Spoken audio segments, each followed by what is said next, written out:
have my candidates, and instead of doing that clumsy candidates and scores, well, I could just take the max candidate, provided the key is going to be a lambda here, and this is going to be lambda, we'll say s. It's going to be each word in my candidates list, and we'll call score on s, and we'll feed in, we'll use our global points dictionary in this case.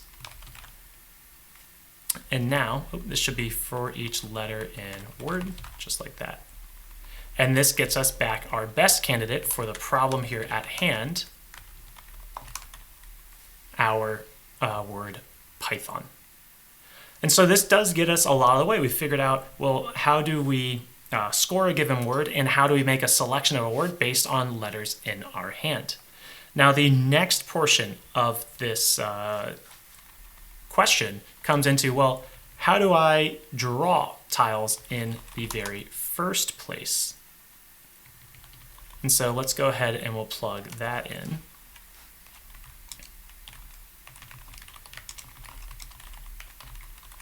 We'll say how to draw tiles from a population.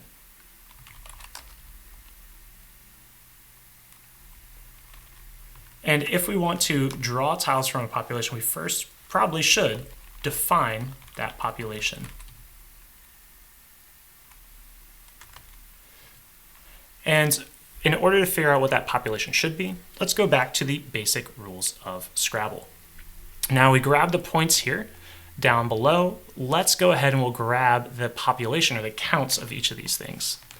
So just like last time, I'll parse this text. This should be even easier than what we saw above. This will be a simple split, and we'll bring, we'll call this population. So dictionary for each entry in text.split here. And we'll split on a comma and a space, looks like a safe one. Look at each entry.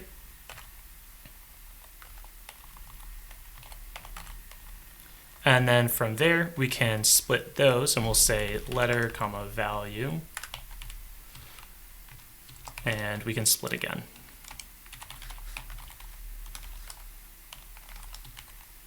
And then we have our population.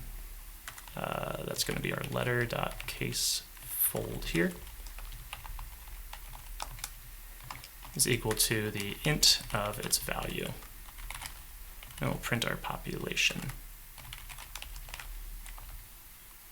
Now it looks like these do come to us in a nice sorted order, so I'll go ahead and grab those, say that this is my tile population.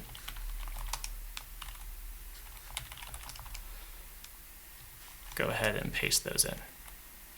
So we have our population. I'll go grab my code from above, and we'll see if we can actually start drawing tiles from this population. So we have our population, we have our points, we have a function that counts each of these letters. And I'm kind of looking at this letter counts function, and I'm wondering, is there something in Python's standard library that can help us count things? Well, I think there is. This would be a nice time to use the counter object from collections.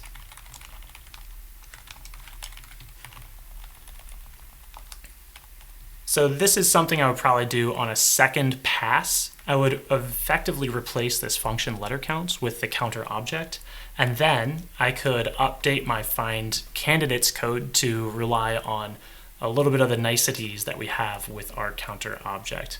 Let's do that in a second pass though, and focus on the task here at hand. That is drawing tiles from a population of a known size. So I have a population. We don't need to worry about the words. I need to effectively create a function or create some logic where I can take this population here and say draw 8 random tiles, and I could draw all A's because there's 9 A's in our population in theory, but reliably I would want kind of a mixture of each of these things. So I know if we're going to be doing some random sampling, we're going to reach into Python's random library. And I'll use a seeded random number generator. That way I can get consistent results every time I perform an operation. And I know that we can use the random sample function. And for those who aren't as familiar with what random.sample does, we'll go ahead and print out just one execution of this function. It requires k, right? How many things do we want to draw out? And you can see here, if I draw 3 k's, or if I draw a sample of size k, which is the same as the population, we get all values back out. If I try to get more, if I try to sample from more than what my population is, well, we get an error. And that's because by default, there's going to be no replacement on this sampling approach, which is going to work in our favor. Now, there's one more argument I can pass here, that's counts. Right now, our random sampler is just assuming that there's just one of each letter. But if I say that my counts, I have 10 of the first letter, so I have 10 A's, then 1 B and 1 C, you can see I can actually get multiple A's, and I can even draw more than what is apparent here on the left-hand side. I can draw up to 12 items, and you can see I have a lot of A's in my output. This is going to map up very well with our population that we just defined. So instead of randomly sampling A, B, and C, I want to take a random sample of, this is going to be my keys, so population.keys like this. And I will draw, let's just start with 4 items. And here's the best part, is my counts is the values of my population.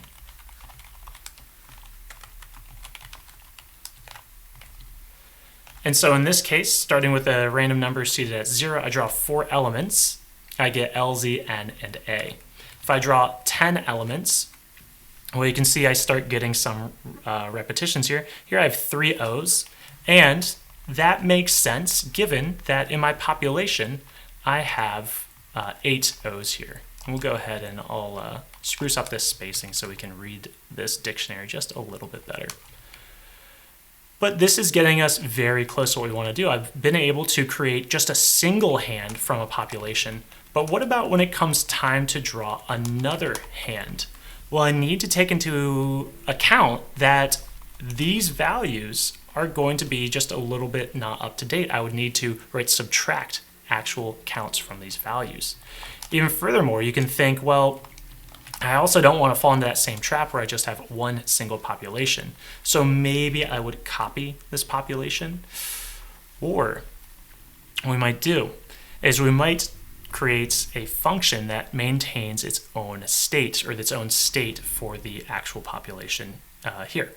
So in the same spirit that we used a generator to perform our actual candidate searching, well, we can probably create some function called sampler or draw tiles, something like that. I'll call this draw tiles, a little bit more intuitive. And this is going to take in some population of elements, and it's going to have some seeded random number generator. Now, if we pass in none, right, if RND is none, RND is equal to random, just like that. Otherwise, we're going to assume that this is a valid seeded Python random number generator.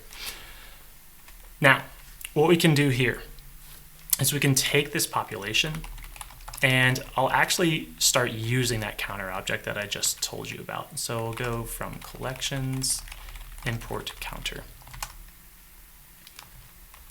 I can use this just to create kind of a quick copy, but I'm also going to need some of the semantics here that the counter object will give us. And the reason I know that is because I know that once I omit these values, well, I need to subtract these values away from my original population. So let's see what this would look like. The very first thing that I'll need to do, I'll need to actually prime or pump this coroutine here. So my overall vision is this. You instantiate some draw tiles generator object. Then you start asking it for, well, I want 5 tiles. Now I want 4 tiles. Then I want 3 tiles. And this generator function, or this coroutine, will oblige as long as we have tiles left in our population. So I might do something like this. And here's our first convenience that the counter object is giving us. The dot total method will say, well, what is the sum of the dot values? In regular Python dictionary speak, this is going to be while we have a sum of our population dot values like this. But we'll use the counter semantics here. This is going to be a little bit easier to work with. The next thing that I'll need to do is I'll need to get some result, right? This is going to be my random sample logic. So I can actually grab that from myself from down below. So we'll go ahead and use that.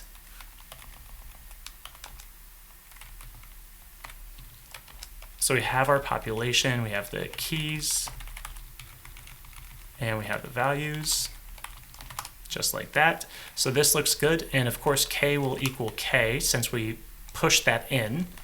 And we can, of course, store this in a value, and let's now hit the next step of our result.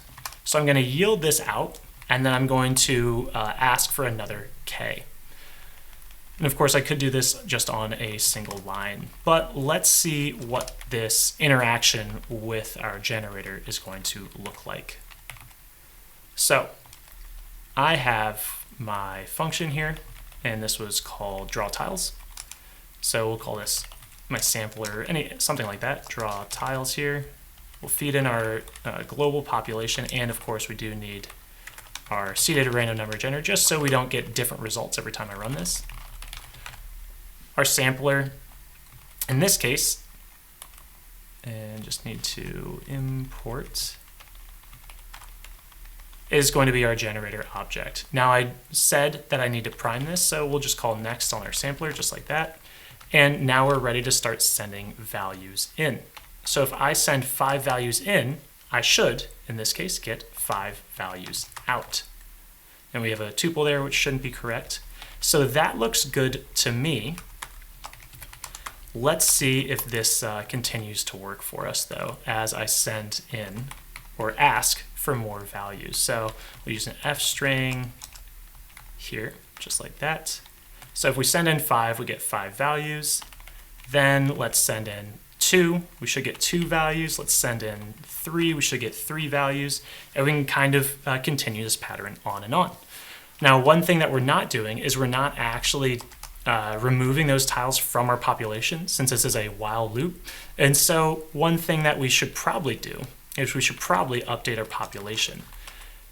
And this is going to be just a simple subtraction of the count of the results.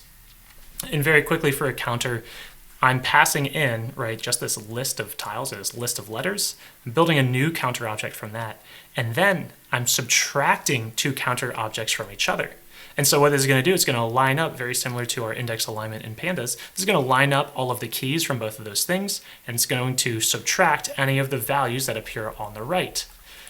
And the nice thing, or one of the mechanisms that's employed here, is if a value is reduced to 0 or a negative quantity, it's removed from my population completely. So now, I should eventually be able to run out of letters. So let's see if we can actually force the program to run out of letters here. And so I would probably do something like send in 200. We get, let's see, we get a value error here. And that is likely because we are sending in a k that is too large. And so it's saying, well, k is 200, but you only have 100 things in your population. And you can think that if I, run out of tiles in Scrabble and I'm forced to just pick up the rest of the tiles that are in my sample or in my pool there, well, I'm not going to pick up 200 tiles, but I am going to pick up, the remaining 8 tiles. So even if I tell this sampler to draw 200 things, I should probably just draw however many things are left. And so we could use some logic like this. K is equal to the minimum of itself or total what's remaining. And now we can draw 200 elements, but we will also run out of tiles to grab. And so if I ask it for just one more thing, well, we hit our stop iteration error. And our stop iteration error is actually quite convenient here. We can use it to signify that there are no more tiles left to be drawn. And so this is how I would go about actually implementing or actually drawing some number of tiles, or at least this is the logic I would use. Now, one thing that we could do for our own convenience is just prime this coroutine here, or pump it, as we can say. So I'll just draw up a very quick pump decorator.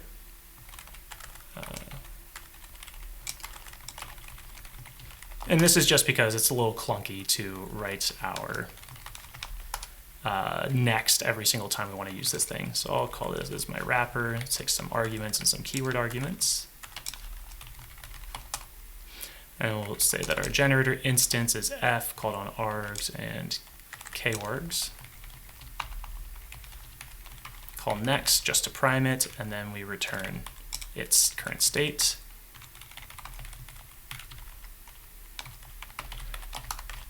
And then now, and this is wraps with an S from Func Tools. That looks good. And we get our code back into a working state here, and I don't need that extra next just to advance the state of our generator. Thanks for watching. If you enjoyed this video, give it a like, hit subscribe, and check out the recommended video on the screen. See you in the next one.